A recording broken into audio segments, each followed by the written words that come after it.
Good morning. 11:30 service. You guys look pretty good. You got the most sleep. You should be good. All right. So we got a brand new series starting today. It's called what? Love and Respect.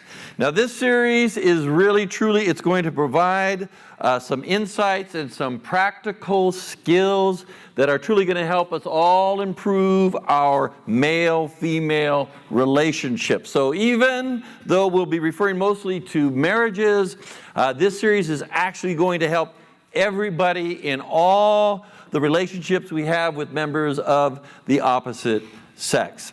So with that, let's take a look at a short video that portrays in a humorous way one of the primary challenges that male-female relationships encounter, and that is the ability to communicate well with each other. Take a look.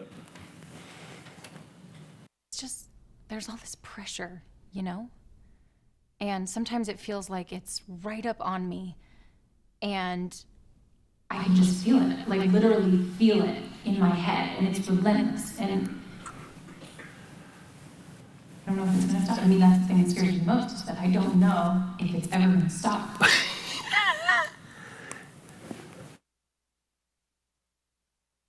You have a nail in your head. It is not about the nail. Are you sure? Because, I mean, I'll bet if we got that out of there... Stop trying to fix it. No, I'm not trying to fix it. I'm just pointing out that maybe the nail is causing... You always do this. You always try to fix things when what I really need is for you to just listen. No, see, I don't think that is what you need. I think what you need is to get the nail See, you're out. not even listening now. Okay, fine. I will listen. Fine. It's just, sometimes it's like there's this achy, I don't know what it is. And I'm not sleeping very well at all. And all my sweaters are snagged. I mean, all of them. That sounds really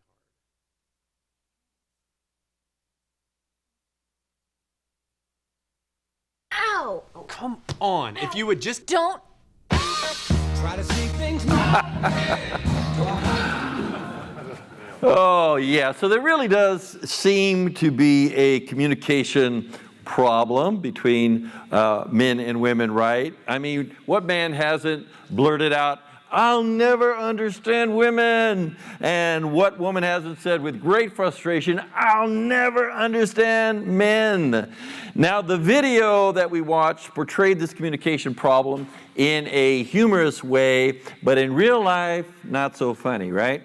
I mean, the inability to communicate well with the opposite sex, and especially with our mate, can create a lot of tension, leads to heated arguments, separation, and even divorce. In fact, our failure to communicate and to understand how the other gender thinks, processes things, and what their ultimate value is as a man or a woman is what contributes far more than adultery and such does as to why it is that couples call it quits. Folks, there are fundamental differences between men and women, and we need to accept that and begin to work from that premise. Or else we're just going to continue to have the same old crazy and destructive arguments that we've had in the past and that chip away at the health of our marital relationships. So to begin to get a handle on these fundamental differences, let's literally begin at the beginning, i.e. in the book of Genesis. And in Genesis 1:27, the Bible says concerning the creation of humankind, it says, "So God created humankind in His image. In the image of God, He created them." Who? Male and female, He created them. When it came to creating we humans, God did not create an androgynous being, i.e. one that's both male and female kind of within itself. No, God created two kinds that were distinct from each other. Both are human. They are equal. But equality does not equate with sameness. We are human, or we are the same in many ways, but we are not the same in every way.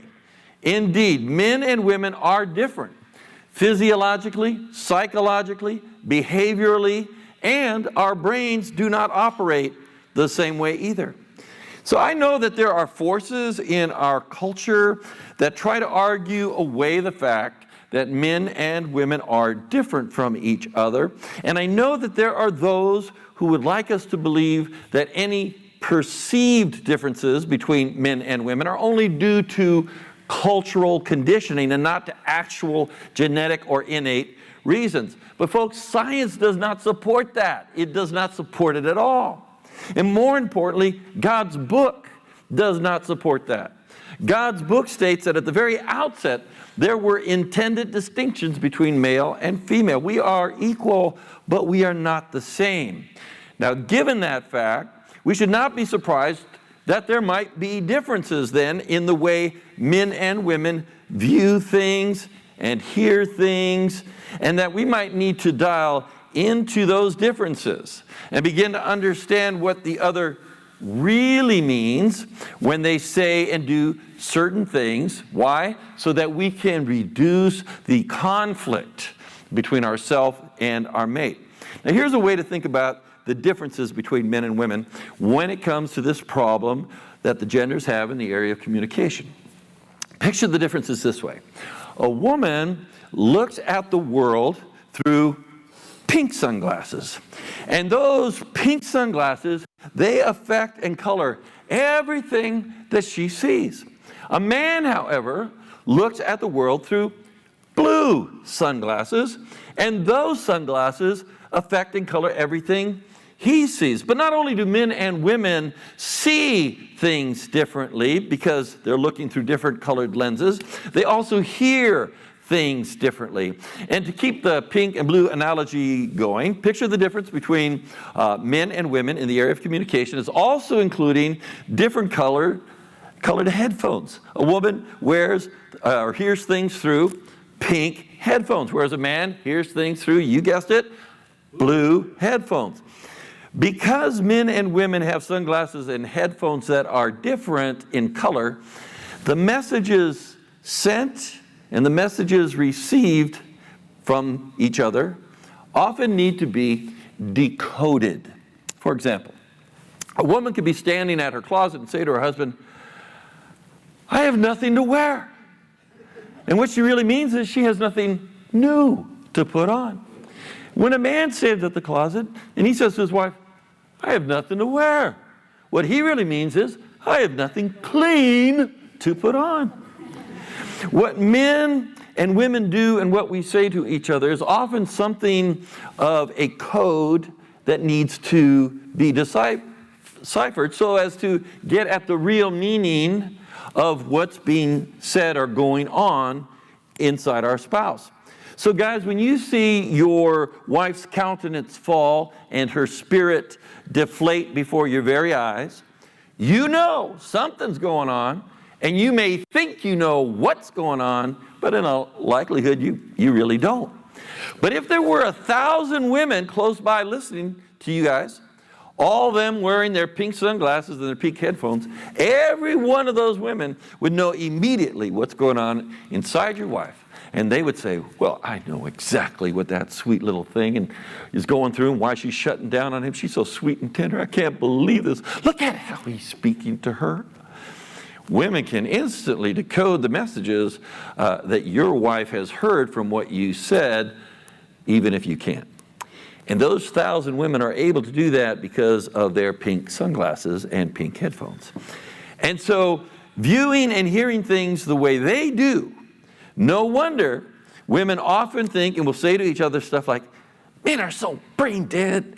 They're so stupid sometimes. In fact, men have two brains. One's lost, the other's out looking for it." But let's turn that around now. Ladies, when you see your husband's spirit deflate and he gets angry and refuses to talk, his behavior may seem childish to you, but the reality is that you have no idea what's really going on in your husband's inner world.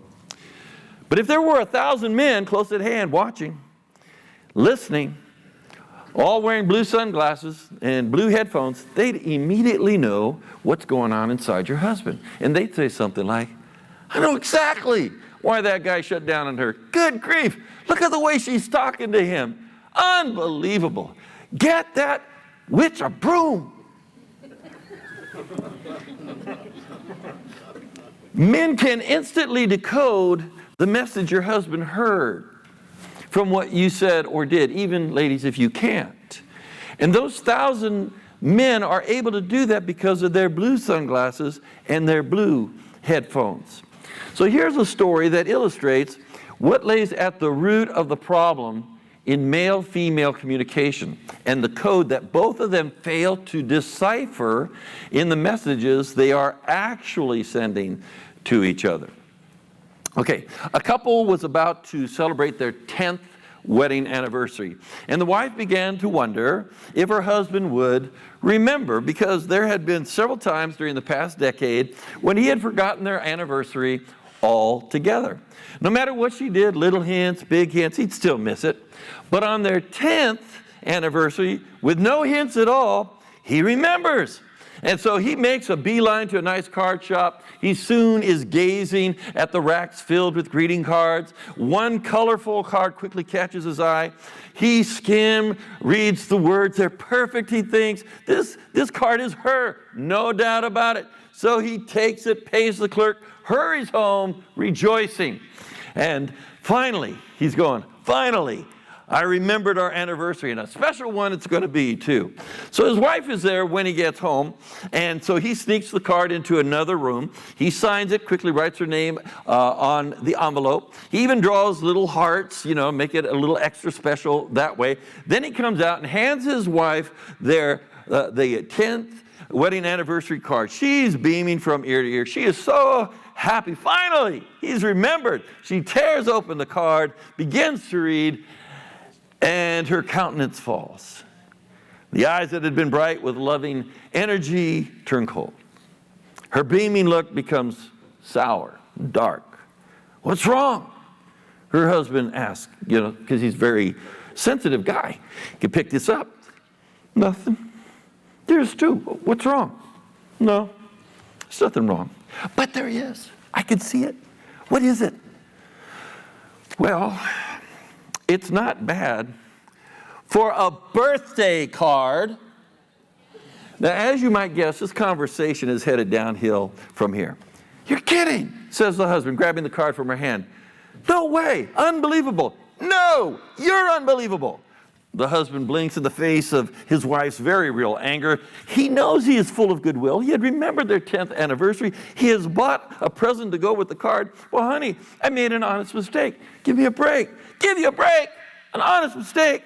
Oh, it was an honest mistake, all right, because you just don't care. Do you know what? If you took your car in to be detailed and they put a stripe on the side that was even a fraction of an inch off, you'd notice it, right? Why? Because you care about it. But you don't care about our anniversary. You don't care about me. The husband can't believe it. He's moving from feeling guilty to getting angry. What he thought was going to be a loving celebration of their 10th wedding anniversary has become a conflict that's escalating fast. Hey, I made an honest mistake, all right? Give me a break. Good grief. You bought me a birthday card on my 10th anniversary, and you expect me not to be upset? I'd rather you hadn't bought me a card at all. The husband has been on the defensive, but now his pulse rate is up. He has tried to do the loving thing, and all his wife can do is say nasty things. You know what? The way you're talking, I'm glad I got you that birthday card for your anniversary. And with that brilliant parting shot, he storms out of the room, slams the door. And the couple has just been talking for about 2 minutes since he's passed that card to her. This couple, this husband and wife, they truly love each other. They both came home expecting to spend a wonderful romantic evening together. Instead, they end up stomping to the opposite ends of the house, staring out windows into the darkness, wondering how it had ever come to this, and thinking, this is crazy. This story is based on an actual incident. What is at the root of this angry exchange and millions like them every day throughout the country? What is at the root is that when a man says or does things that registers in his wife's psyche as being uncaring or unloving, she's hurt and reacts. And when a woman does or says things that register in her husband's psyche as being disrespectful, he's wounded and reacts. Why is this? Very important. You only have 2 fill-ins on your message outline in your bulletin. You will want to write this down. Why is this? It's because, filling in, a woman's highest value is love. And it's because, filling in, a man's highest value is respect. Love and respect are the real issue here. In the story just told, the real issue that caused the wife's countenance to fall was not that the woman received a birthday card on her anniversary. The real issue is that she feels that her husband doesn't even love her enough to take the time to read carefully a card that he bought her. And so she reacts. She sends him an angry message. And of course, it was in code. Does he decode her words and expression correctly? Of course not. He's wearing blue sunglasses. All he sees is anger, irritation, and disrespect. He felt guilty, but now he's irritated. After all, it was an honest mistake. Give him a break. But the wife is peering through pink sunglasses, and she will have none of this mistake business, this honest mistake business. She takes the conflict to a whole new level by assassinating his character. That does it. He's glad he bought her a birthday card. Serves her right. He doesn't have to deal with this. And so he walks out. And so they both spend their 10th anniversary wondering how a little thing like a card could cause so much craziness. But of course, as we said, the card wasn't really the issue. The real issue was that she felt unloved and responded the only way she knew how, by getting in her husband's face and telling him off. With her pink sunglasses and pink headphones firmly in place, she wanted him to be genuinely sorry, not defensive, and ask for forgiveness. And then they could have gone out for a nice dinner. But his blue sunglasses and blue headphones wouldn't let him do that. His real issue, which he probably couldn't even verbalize, is that he felt disrespected. He'd show her. And so 2 essentially good-willed people wound up spinning on the crazy cycle. So here's a visual that shows how this crazy cycle that many couples find themselves on works. So he talks to her in a way that she feels is without love. So she reacts and says something that lacks respect. So he reacts with words that are without love. So she reacts and does something that makes him feel unrespected. He reacts without love, she reacts without respect, and around and round and round this cycle goes. It's the crazy cycle, right? The love and respect thing is the real issue behind the vicious cycle of fighting that couples often find themselves going through. To put it differently, a healthy marriage and an ever-improving marriage will come to the couple that understands the connection between love and respect and who are diligently about living it out in their marriage. Now, this healthy marriage, it's not new. It only seems new because our culture started losing sight of this a few decades ago. And the impact has been devastating on marriages in our culture. So again, this connection between love and respect, it is not new, right? In fact, it's ancient and it's biblical. In Ephesians 5, we have the most significant treatise on marriage in the New Testament. And so what we are about to read was written actually about 2,000 years ago. And in writing under the inspiration of the Holy Spirit, the Apostle Paul concludes his treatise on the marriage relationship with these words. He says, each man must, what? Love his wife as he loves himself. And the wife must, what? Respect her husband. In this verse, Paul gets gender specific. He says, husbands, men, love your wives. And wives, women, respect your husband. These are commands of God. A husband is to obey the command to love even if his wife isn't obeying the command to respect. And a wife is to obey the command to respect even if her husband isn't obeying the command to love. In other words, God did not put a conditional clause in this verse or in any of the verses found in this Ephesians 5 discourse on marriage. So this means that a husband is even called to love a disrespectful wife, and a wife is called to respect even an unloving husband. In other words, there is no justification for a husband to say, I will love my wife only after she respects me. And there is no justification for a wife to say, I will respect my husband only after he loves me. Now, here are some interesting things to note about Ephesians 5:33. First, when the husband is instructed by God to love his wife, the word for love in the Greek text is agape. Now, I mention this because the Greek language has 4 words to choose from. So you can clarify the kind of love that you're talking about. Agape love is of the unconditional sort. And in context, if God is calling the husband to love his wife unconditionally, then God is also calling his wife to respect her husband unconditionally. But one may wonder, why does God give the command for a wife to respect her husband, but say nothing to her about expressing agape love to him? Well, Dr. Emerson Eggerichs, pastor, theologian, marriage, family counselor, and author of the book Love and Respect, states that it's because the Lord created women to love more naturally than men. He says that a woman's whole approach to nurture, her sensitivity, love, and compassion are all part of her very nature. In short, God designed women to love. And so he's not going to command her to agape her husband when he's created her to do that already in the first place. But there's an interesting addendum to this that we need to make sure we're aware of. In Titus 2:4, the Apostle Paul says, older women must train the younger women to what? Love their husbands and their children.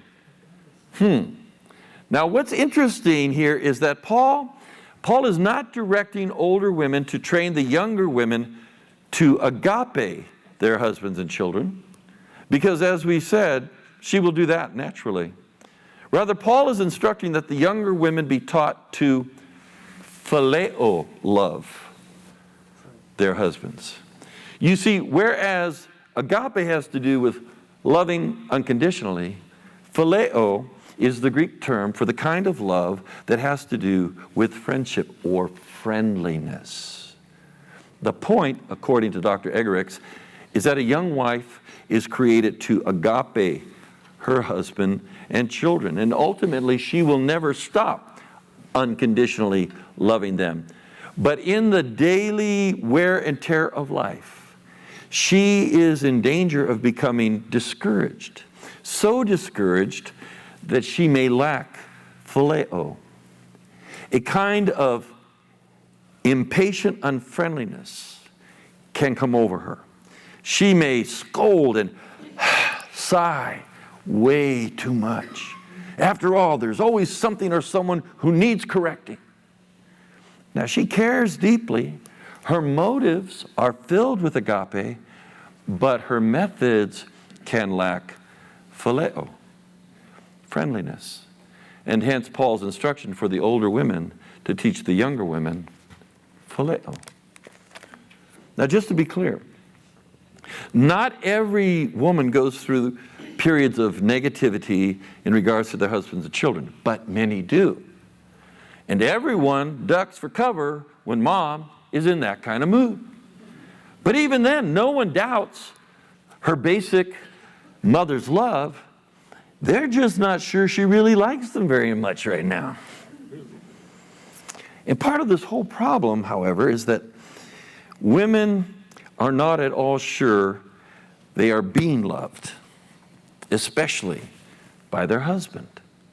The question in a woman's mind that continues to come up is, does he love me as much as I love him? Because to her, it doesn't seem like it. For when he acts or reacts in unloving ways, it deflates her and causes her to wonder. Listen, guys, God doesn't command your wife to agape you, but he does command you to agape her. And if God is commanding you and me to agape our wife, then that must mean she really needs that kind of unconditional love from us. Indeed, she needs agape love just as she needs air to breathe. Picture, if you would, your wife having an air hose that goes to a love tank.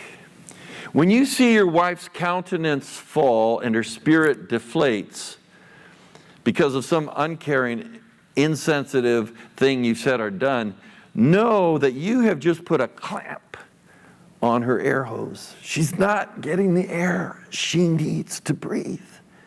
And when she begins to react negatively, guys, no matter what the words are that are coming out of her mouth, what she is really doing is crying out. And what she is saying in code is, I feel unloved by you right now. I can't believe how unloving this feels. I can't believe you're doing this to me. And this is why God has commanded men to love their wives. This is the air that they need to flourish, to have a glow about them. This is the effect that Ephesians 5 says that Christ seeks to have on his bride, the church. He wants her to flourish. He wants her to have a glow about her. And so this is the effect we are to seek to have on our bride, our wife. And we do this, guys, by loving her unconditionally and by acting lovingly toward her and by speaking to her in loving ways and by doing loving things for her.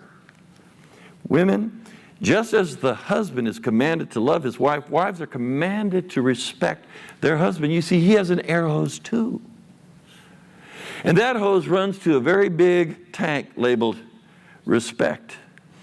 And as much as he needs air to breathe, he needs respect from you in particular to breathe. And as long as that air is coming through, he's going to be just fine. But when, ladies, you verbally belittle, demean, and emasculate him, know that your sharp words are puncturing his air hose. And he's losing oxygen and can't breathe, because the deepest need of a man is for you to give him unconditional respect. And when that need is not being met and he's being criticized and verbally attacked, your husband will negatively react. And then you too will continue on the crazy cycle. And the objective, folks, is to slow the crazy cycle. Get off the crazy cycle. And don't get back on the crazy cycle. Now, I can hear some women saying in their mind, well, if my husband wants my respect, he'll have to earn it. But dear lady, he doesn't have to earn your respect any more than you have to earn his love. Remember, God commands that you two give these things to each other unconditionally.